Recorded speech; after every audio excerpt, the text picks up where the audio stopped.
রাতের খাওয়া কমপ্লিট। এইবার চুপচাপ বসে বসে কিন্তু বায়না করছে বিছানায় উঠবে বলে, কারণ ঘুম আসছে। এই বিছানায় উঠে পড়েছে, কিন্তু নর্মালি ও একটু শান্ত, আরও শান্ত হয়ে গেছে ঘুম আসছে বলে। ও ঘুমিয়ে পড়ুক, আপনাদের সঙ্গে শেয়ার করব আজকে।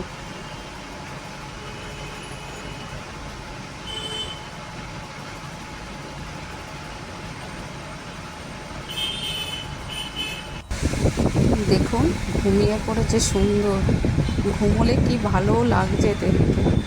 আর এমনিও শান্ত, এখন চুপচাপ ঘুমোবে, কিচ্ছু করবে না, কিন্তু কোনো ডিস্টার্ব নেই, এখন ঘুমিয়েই যাবে নিশ্চিন্তে একেবারে।